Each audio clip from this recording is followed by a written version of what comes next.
Hello everyone and welcome back to the channel. My name is Hadi Kalakesh. I'm Director of Scouting for Dauber Prospects.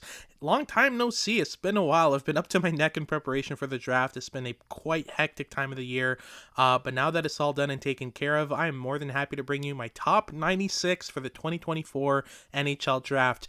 This is going to have to be a three-parter. I've got a lot to say about these prospects. This is going to be part one. This is going to be the third round. We're going to go through picks 96 through 65 and work our way up to first overall. Before we get into any of that though, make sure to like and subscribe to take some moment of your time. Please leave a comment down below letting me know as well what you think of this range of prospects, which ones would interest you the most for your team, that kind of stuff. Just leave your thoughts down below. Let's not waste any time. I've got 32 prospects to talk through here.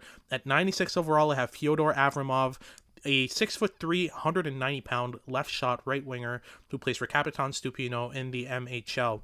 Now, Capitan is in a kind of one of the poorer divisions of the MHL. He has some decent production, but what really interests me is kind of the profile of the player rather than how many points he put up. So just to give you the profile, he's a great shooter. He's got the snappy release that he can release in tight. He's a decent passer as well, a decent stick handler. I like the passing in flashes. I like how he kind of accelerates passes into lanes sometimes before they close up, that kind of thing. And he uses his big frame really well. He still plays very much MHL hockey. He still has a lot of habits to develop. He's still kind of uncoordinated as well, which is quite usual for a player this size at this age.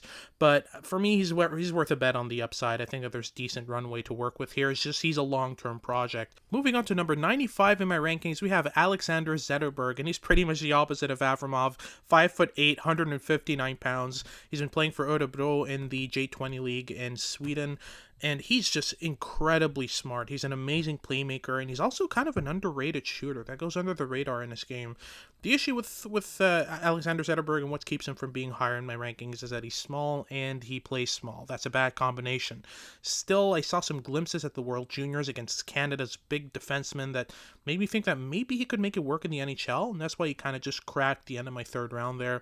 I think there's a chance that he can make it work at the next level, but I really want to see some more inside play, some more kind of ability to play between checks to find small spaces. If you watch Caulfield, if you watch Martin Saint-Louis in his prime, you're going to clearly see those habits which aren't there in Zetterberg's game. At 94th overall, we have Jack Pridham, and he's the only BCHLer that I have ranked. He played for the West Colonial Warriors in that league. 6'2", 175 pound. He's a right shot, right winger. He's a great forechecker. I've really liked his forechecking game all season, the way he kind of applies pressures to players, and a lot of his offense came off of offensive zone turnovers off the forecheck, but I've also grown to like his off-puck movement in the offensive zone a ton. He's got a hard and accurate shot, but he's pretty simplistic in his play. He needs some work in his game, but I think he could be a solid third liner when everything's said and done. At 93rd, we have the son of a former Hab, a former legend for the organization, Atos Koivu. The son of Saku Koivu is eligible for the 2024 NHL Draft. He plays a bit differently from his dad. He's 6 foot, 165 pounds. He played for TPS in the U20 League in Finland, and his game's a bit different. He's more of a half-wall shooter, a guy who's going to receive pucks at the half wall around the dots and just fire pucks at the net. He's at his best when he's on the power play, but I think he lacks energy, pace, and physicality. Those are the three things that need to come with this game. But, you know, he's definitely going to need the right development team to unlock his upside, but I think it could be a good middle sixer if you can bring more energy to his game, add some more kind of pop to his skating, and maybe help him add a couple pounds to his frame. At 92nd overall, we have Matvei Shavan, a controversial left-handed defenseman out of Russia. He played for Krasnaya Armia Moscow. 6'2", 172 pound. He's a pure defensive defenseman. He's a decent skater. He's an effective rush defenseman, but honestly, he might be the worst offensive transitioner and breakout passer I've ever scouted. He needs to learn to find passing lanes on the breakout and stop dumping the puck every 2 seconds, but the foundation of a defensive game makes him likely to get picked up much higher than I have him ranked. I've seen him as high as the first round, as low as, not even on the board. He's all over the place this year. I'm more on the skeptical side, but I still think a team's going to pick him up fairly early. At 91st overall, we have Sebastian Soini, a right-handed defenseman out of Kuvi in Mestis, played the entire season against pros. He's a big, mobile right-handed defenseman at 6'2", 194 pounds, with probably the most experience against men in this draft.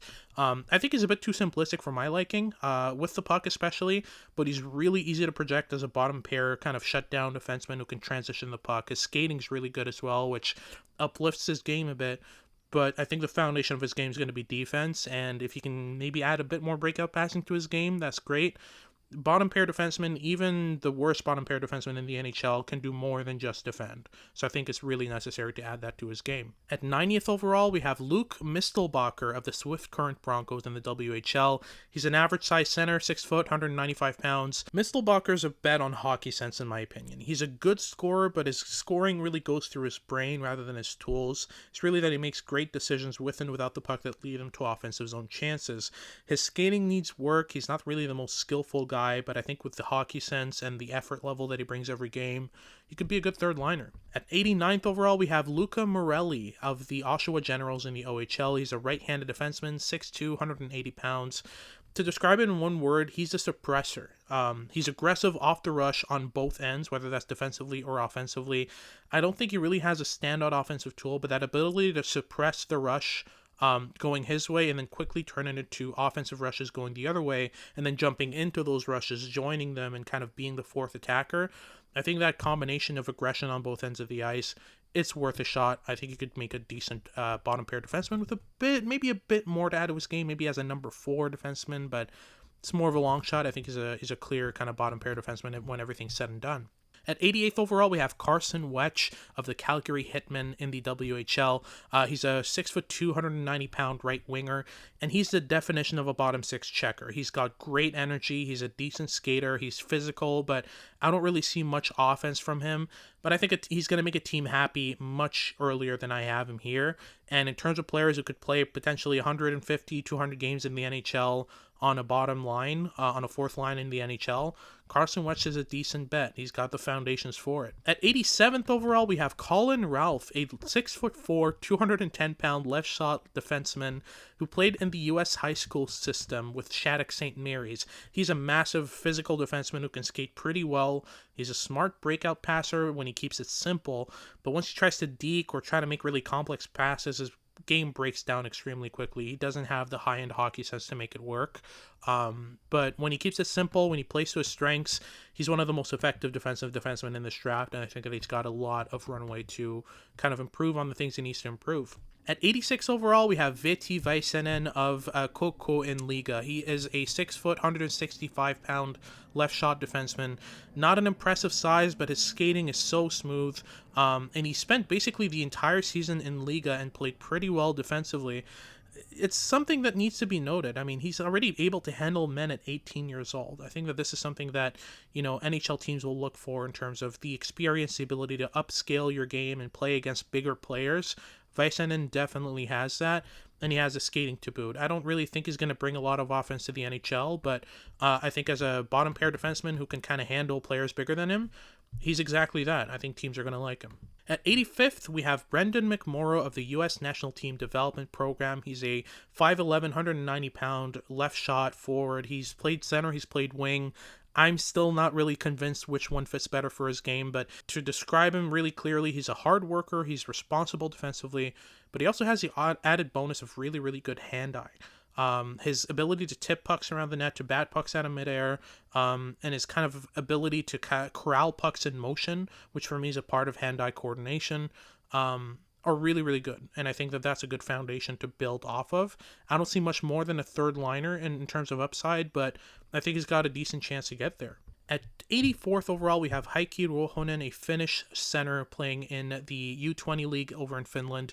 6'1", 196 pounds, and he's a great skater. He uses that speed to back check hard, to make plays defensively, but he's also a decent playmaker as well, which I think, when I'm looking for these kind of bottom 6 projection forwards, I'm looking for at least one tool that will help him stand out, play a very specific role on the line. So with Ronen, I think the playmaking is really that. It's going to help him kind of make the NHL and stick to it. But I love the inside drive on him, and I love his ability to kind of spin off his edges along the boards. He's got some really great tools, really good size.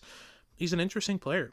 At 83rd, we have Olli Josephson of the Red Deer Rebels in the WHL. He's a 6', 180-pound forward. He's played wing, he's played center. I see him more as a winger. For me, what I see from Olli Josephson is a pure play killer. He loves to throw the body and close passing lanes in his own zone. But what really stands out with him is just his ability to consistently be in the right lanes, consistently kind of kill plays in transition, and just help his defenseman consistently. He's very supportive. I'm not sold on the puck skills, but he's got NHL penalty killer written all over him. At 82, we have Topias Hunen, who plays for Jukurit in Liga.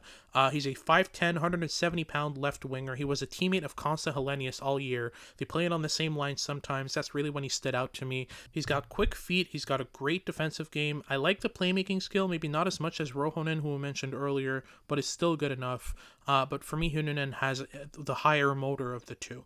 And that's really the difference maker for me, is Hunen is constantly on the back burner. He's always kind of pedal to the metal. And that helps him get around the ice and be consistently involved despite his kind of smaller size, which is why I like him a bit more, which is why he's stuck around in Liga as well.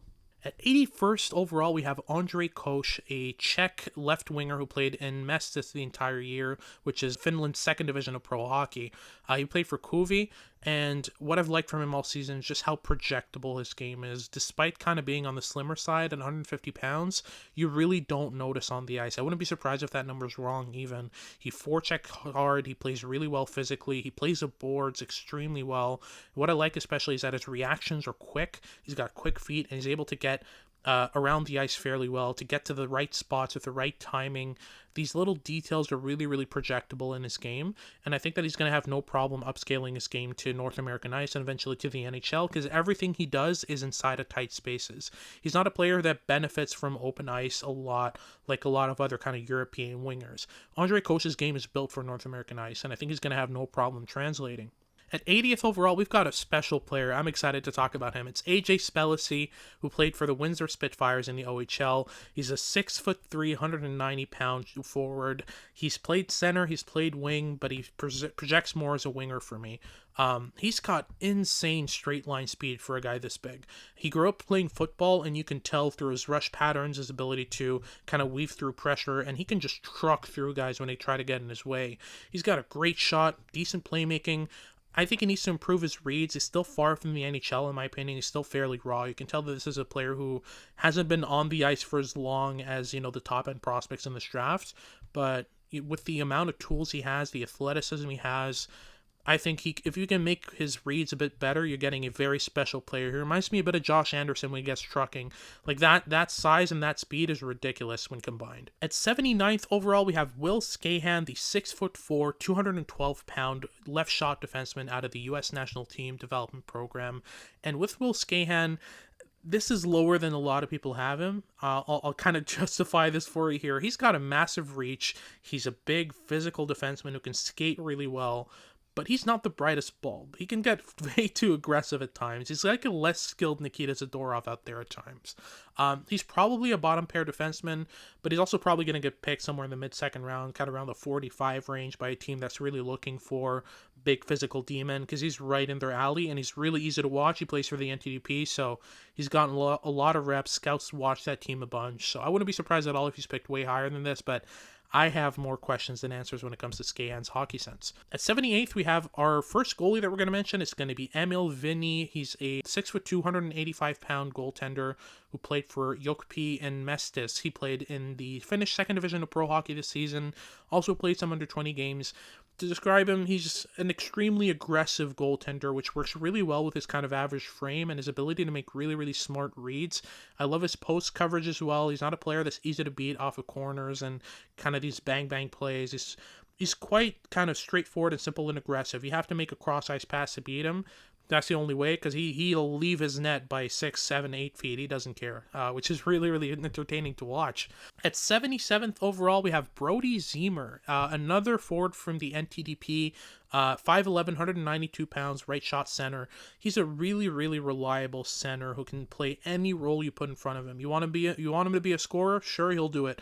You want him to be a two-way forward, a forechecker, playmaker even? He'll make it work. I love his energy. I love his versatility, and his shot is good enough for me to separate him from the other pure energy guys we just talked about, the Mistelbachers and the Carson Wetches, and he's got a kind of just a small length ahead of those guys due to his goal scoring ability. At 76 overall, we've got a QMJHLer, finally, Spencer Gill from the Rimouski Oceanic, 6'3", 180 pounds, right shot, right defenseman. He needs a lot of development, but there are a ton of interesting tools to work with. He's big, he's physical, and he has the added bonus of being a pretty good quarterback on the breakout. I love his play selection, his passing ability. He can hit those seams pretty well on the breakout with his passing ability. So he's got an offensive tool to work with and a pretty good foundational defensive game, which is exactly what I'm looking for a potential bottom pair defenseman. At 75th overall, we have a long-term project, and it's Lukas Fischer, a Czech left-shot defenseman, 6'4", 180 pounds. He played for the Sarnia Sting and the OHL. He's a lanky, smooth-skating defenseman who needs a lot of runway. You're going to have to be patient with this prospect. There are some occasional flashes of high-end playmaking, which I think could possibly be developed into something more consistent, but I think at the end of the day, Lukas Fischer's bread and butter is going to be that mobility, that range, that reach. He's a September 2006 birthday, so quite literally one of the youngest prospects in the 2024 NHL Draft. That combined with the fact that he's 6'4", 180 pounds, so he's got room to add weight, and the fact that there are flashes that are kind of coming and going, but you could see kind of the development of a potential playmaking game in him, that's what makes him really interesting for me at 75th overall. At 74th overall, we have Matvei Gidden of the Muskegon Lumberjacks in the USHL. 6'1", 185 pounds. He's a left shot, left winger out of Russia. And he has high-end goal scoring. He's got one of the best shots of the draft. And he's got pretty good playmaking as well, but I'm not sold on that combination of bad skating mechanics and slow processing. This is a player that needs open space to be effective. Off the puck, though, he's got a really decent motor. So I think he's got a pretty decent fallback game. I'm just not sure how far that fallback game will take him. He needs some development. He needs to work on habits and needs to kind of speed up his processing of the game. But if you can get him to do that, you've got a pretty decent player on your hands. At 73rd overall, we have Thomas Mercick of the Medicine Hat Tigers in the WHL. 6 foot, 170 pounds. He's a left shot forward. He's played center. He's played wing. I see him more as a winger. For me, he's a triple threat forward. He can shoot, he can pass, he can deke at a fairly high level. He's really, really effective on the half wall on the power play, but I really don't like his defensive game at all. The offensive skill for me compensates for it, but not enough for him to be higher in these rankings. Like I said, I'm not a fan of the defensive game, of the effort level, of the engagement. He's not a really high motor player. He's really a pure skill guy, and that really showed this year, especially when Caden Lindstrom was out with injury. He kind of climbed up the lineup and was able to kind of get something done offensively, but I'm still not sold on the defensive game. At 72nd overall, we have Denis Ustinov, a Swiss left-shot defenseman, 6 foot, 200 pounds. He played for Zurich in the Swiss National League this season, so he saw some pro hockey this season. He's an August 06 birthday, so again, on the younger side for this draft. His tools are amazing. He's big, he's heavy, and he's a really good skater, but I'm not sure he knows what to do with all that. I mean, it's really weird. It feels like he needs to control the game at his pace. Otherwise, if the game goes faster or slower than he decides for it to go, he's either lagging behind or ahead of the play. But if he figures that part out, I mean, 72nd overall is going to look pretty foolish in a couple of years. So I'm hoping for his case that he's able to develop it. For my case, I like looking back and looking good, but we'll see how that goes. At 71st overall, we have Camillebner, a 6 foot, 185 pound center who played for the USN TDP this season, and he's kind of like the playmaking version of Brody Zemer. Really versatile, defensively responsible, high motor. With Bednarik, he played a lot with Cole Eiserman, and at times, Bednarik was making Eiserman look good, not the other way around. So he projects really well. I really like the playmaking skill, the passing ability, but he really needs to improve his skating. That's his big weakness right now. At 70th overall, we have Clark Caswell, a left shot, left winger out of the Swift Current Broncos in the WHL. He's 5'11", 176 pounds. That's what he's listed. Honestly, if you watch him on the ice, he looks a bit smaller than that, so a bit undersized, but he's one of the best playmakers in the draft. He's got that passing ability where he's able to thread passes through lanes. He's really good at distributing, at kind of playing a bit further up the ice where he's kind of receiving passes and kind of hitting trailers or hitting guys on the weak side. Really, really good vision, really quick reaction times, which are things I really look for in my playmakers. My issue with him is obviously he doesn't really have the physical game to kind of be effective outside of a top-of-the-lineup role, and he lacks a bit of pace, but I like the defense, actually. A pretty good player off the puck. Like I said, I think he lacks physicality and pace. At 69th overall, we have Max Plante out of the NTDP. We're going through a run of NTDP forwards here. 5'10", 170 pounds. He's a left shot center / winger. He's another player I think projects more at the wing, and he's a mission player. What that means is he has an objective in mind all the time. He has a kind of a mission statement in his head, and it's really simple. It's take the puck, accelerate up the ice, and throw it to the slot. It's not really projectable, but his passing skill, when he does go for those slot passes, his versatility, his ability to lift pucks across opponents' sticks, slip him under them, I think that passing skill could be molded into something special, something unique, that's effective beyond just the ability to throw passes at the slot. I think you can kind of apply that passing game to more. If you can get him to do that, you got one of the best playmakers in the draft on your hands. At 68th overall, we have Ruu Bo, another QMJHLer, 6'2", 290-pound center, left shot out of the Beko Modrakar in the QMJHL. And he's one of the best face-off takers in the draft, bar none. On top of that, he's incredibly smart. He's got decent size, great off-puck habits, good physicality, good motor. But I struggle with his lack of offensive pop. I really had trouble kind of nailing down a specific thing he's really good at offensively, whether that's shooting, passing, handling, kind of forechecking, playing off the rush. I was struggling to see any specific facet of the offensive game he's excellent at or good enough at that it would be his bread and butter offensively. But the foundation's really good, and I feel like you can build around that with Boilard. He's a pretty teachable player. I feel like he's improved his game a lot as the season went on. So he's got decent runway, decent value, and is a pretty projectable player. At 67, we've got another really special player, Javon Moore, 6'4", 205 pounds, left shot winger, American-born. He played for Minnetonka, which is a Minnesotan high school system that's been kind of churning out some decent talent recently. He is really raw, but man, is he promising. He's physical, he's a great passer, a great stick handler, and he doesn't have that kind of big man lack of coordination. He's still got some coordination to him. The combination of skating and hands and balance with him is pretty interesting for a guy of his size. He's going to need some time. I think the habits are the big thing that need to work out in his game. He needs to kind of develop some tools that are useful against men, because right now he's just bullying players with his physicality, but he's not really working on how to leverage his weight, how to use mechanics to win board battles, all that stuff. But I think if you can get him to work that and improve his habits, we might be talking about a top 6 power forward. There's value here. At 66 overall, the before last player we're going to mention today, Anthony Romanii. We've got an overager in our rankings here at 66. He's a right shot winger / center, 6 foot, 180 pounds, so pretty average size. He played for the North Bay Battalion in the OHL. So yeah, he was an overager. He was passed over entirely last year, but this season he finished second in the OHL in points and first in goals. That is ridiculous. His passing is absurd for me, and that's a big standout for me. He can bomb pucks across 3 lanes right on a teammate's stick for a breakaway.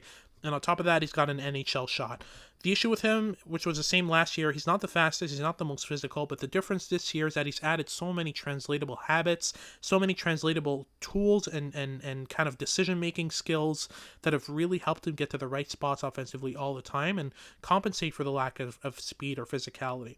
So he's gotten a lot smarter overall over the last year, and that kind of progression, I love that stuff, and I'm a pretty big fan of Anthony Romanii, as you can tell. At 65th overall, finally to close off our third round here, is Simon Zetter, a 6'3", 190-pound right shot center who played for Rögle in the SHL and the Junior 20 League.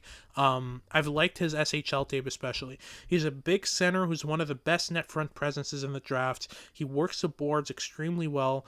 The issue with him is he's an awful skater. His skating is honestly rough to watch, which you can expect for a kind of bigger player playing in that system. But if you watch him on the ice, I mean, he's always around the puck. He's always somewhere in the vicinity of the puck making a play. So I think he's done a pretty decent job of working around his problems with skating.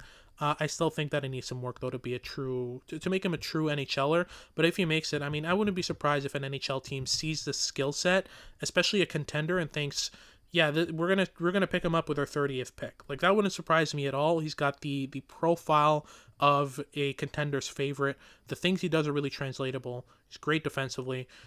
A contender's going to love his game. But that wraps things up for our third round. Thank you so much for watching.